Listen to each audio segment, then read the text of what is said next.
You ever have one of those days where the universe just hands you a plot twist you didn't see coming? That was my life the morning Linda Harper called 911 on my barn, not knowing I was the federal agent assigned to her case. Picture this. I'm out in the middle of nowhere, tossing feed to my goats, when a sheriff's SUV rolls up, lights flashing, radio crackling about a suspicious man with military gear and livestock. I nearly spilled my coffee laughing. Linda, the queen of Meadow Creek's HOA, had struck again.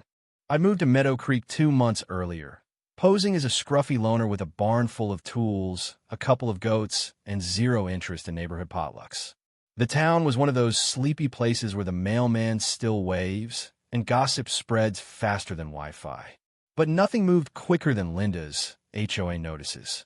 She ran the Meadow Creek Homeowners Association like a general in heels, her smile sharp enough to cut glass. Most folks steered clear of her. I couldn't. Not when she decided my barn was her personal mission. It started small.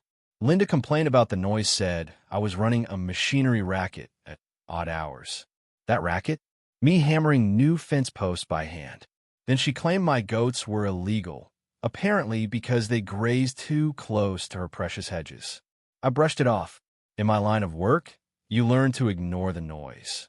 But when she called 911, claiming she saw men in black sneaking into a military outpost disguised as my barn, things got interesting.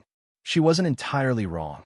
My barn was rigged with surveillance gear cameras in the birdhouses, comms in the loft, encrypted files tucked into fake farming logs. My team was tracking a money laundering ring funneled through HOAs across 3 counties, and Linda's operation was at the heart of it. When the sheriff showed up, he took one look at my goat feed in one hand, coffee mug in the other end, gave me a tired nod. Linda had cried wolf before. I played dumb, apologized for the racket, even offered him a cup of coffee. Linda watched from behind her hedges, binoculars glinting, thinking she was SAVYing the neighborhood. What she didn't know was the neighborhood needed SAVYing from her. See, Linda's HOA was a front. Membership fees spiked, properties flipped to dummy accounts, and funds vanished into shell companies. My job was to blend in, keep my head down, and watch. I posed as a guy who liked goats and fixed fences, but Linda, she saw a threat in every shadow. My mailbox was too close to the curb. My shed roof was too industrial. She even claimed my rooster crowed outside approved hours. It was absurd, but her obsession was my gold mine. Every complaint she filed, mails, photos, meeting minutes, was another piece of EVY Denke. She was documenting her own crimes better than I ever could. The tipping point came after a 911 call. She marched up my driveway, clipboard in hand, demanding a surprise inspection. I told her my land wasn't under HOA jurisdiction. She didn't care. If you've got nothing to hide, you'll let me in, she snapped. I gave her a smile that hid 1,000 secrets. She stormed off, fuming. That night, my team intercepted calls she made to an unlisted number, each one tied to funds MOVYing through a shell corporation. Lot 17, an undeveloped plot on the community map, was a money siphon. I flagged it. We were close. Linda didn't stop. She called 911 again, this time claiming she heard gunshots. It was just my tractor backfiring, but the sheriff had to show up. He rolled his eyes before he even got out of the truck. I told him it might be time to take her seriously, not because she was right, but because she was about to be very, very public. Back in the barn, I pulled up her latest HOA notes. She'd approved a budget for Trail Pa VYing and clubhouse expansion, but the funds were rerouted to an account in her maiden name. Linda wasn't just a busybody. She was a cog in a fraud machine. Every email, every violation notice she slid under my door was another nail in her coffin. The irony was delicious. She thought she was watching me, but I was watching her watch me. 2 days after a 911 stunt, she showed up at my fence with a neon vest labeled HOA compliance volunteer and a decibel meter, tiptoeing like she was hunting big game. She filed a complaint claiming my goats were staring aggressively through her window.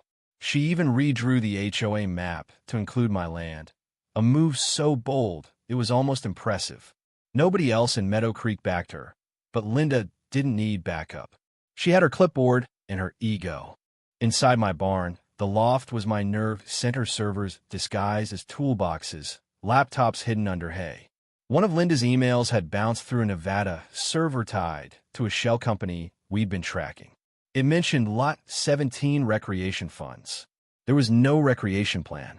Lot 17 was a ghost, a laundering hub.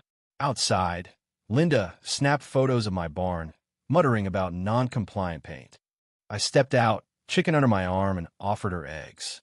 She recoiled like I'd offered her a grenade. That night, my cameras caught her porch buzzing with late-night deliveries vans dropping boxes. No receipts, no records. Her garage office had more monitors than a tech startup.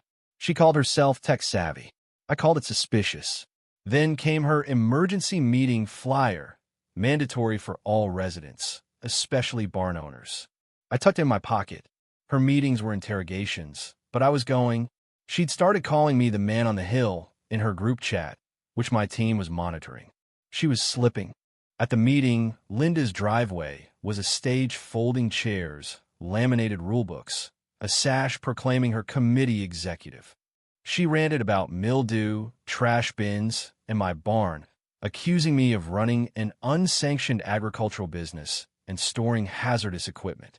She called me a threat, her voice dripping venom. I let her talk, let her dig deeper. Then I stood, calm as ever, and asked the crowd how many had gotten nonsense fines. Hands shot up. I asked if they knew HOA funds were vanishing. Murmurs spread. Linda's gavel snapped in her hand as she screamed about disrupting order. I dropped a folder of bank statements and Anglophone and walked out, Leah VYing or clutching her clipboard like a lifeline. The next morning, my fence was tagged with orange spray, paint big X's, and violation notices claiming my wood fence was a VY Sewell disruption. Linda was retaliating, trying to provoke me. I didn't bite. Instead, I scanned the boundary and found she'd redrawn the HOA map, extending it 63 feet onto my land. It was unofficial, but it gave her imaginary power. Every move she made stretched my case wider. One note on her violation flags had a phone number for a property consultant who didn't exist. I ran it was a burner tied to a real estate scam. Linda wasn't just nosy. She was a link in a land fraud scheme. My super VY, SOAR, gave the green light. Let her think she's winning. At the next town hall, Linda turned the lobby into her courtroom, gavel slamming, accusing me of everything short of treason. I stood, walked to the center, and laid out her 17 complaints, 6 911 calls, and 17 fake violations. I dropped the folder bank records, property maps, her own camera stills. The room went silent. Linda turned pale, sputtering. I walked away, Leah VYing whispers in my wake. The raid came next. A zoning team, pushed by Linda's strings, poked around my barn. I stayed calm, recorded everything, blocked their loft access. That night, Linda installed a new camera aimed at my driveway. I left it alone, let her think she was in control. The flash drive she'd buried burner phone, ledger, encrypted files was being decrypted. It tied her to Ridge Haven Holdings, a front for interstate fraud. At 1:30 p.m., my team rolled in and marked cars, no sirens. I walked into the HOA office, where Linda was mid-lecture. I shut the door. My name's not Jake from the barn. I'm Agent Tom Carver, Federal Department of Housing Crimes. You're under investigation for fraud, laundering, and obstruction. Her clipboard hit the floor. Agents cuffed her as she screamed about entrapment. Ledgers were found in a false drawer, a thumb drive under the coffee maker.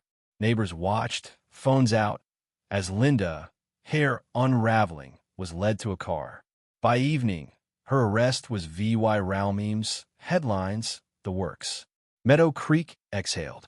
The HOA office was sealed, a temporary council formed, and kids played on the trails again. Linda's files led to 3 more subpoenas in nearby towns. She was part of a web, tied to a fixer called Shadow Oak.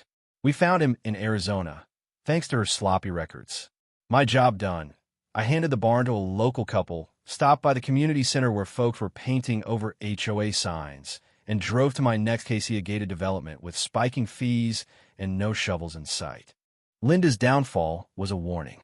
She thought she was untouchable but her ego built my case complaint by complaint.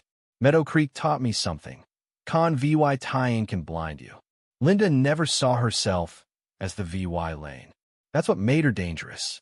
As I settle into my new trailer, scanning vendor lists, I spot Ridge Haven Holdings again, rebranded but alive. Shadow Oak's still out there, pulling strings. My pinboard grows photos, dates, red threads. The coffee's cold, the radio hums. Another clipboard's being printed, another Linda's rising. But I'm already here, watching, waiting. When a storm hits, I'll step forward with a badge and a line they never see coming. You called the wrong guy on the wrong day. So what do you think? Was Linda a mastermind or just a pawn who got in too deep? Should HOAs have this much power, or are they a recipe for corruption? Drop your thoughts below, hit that like button, and subscribe for more stories that'll keep you guessing.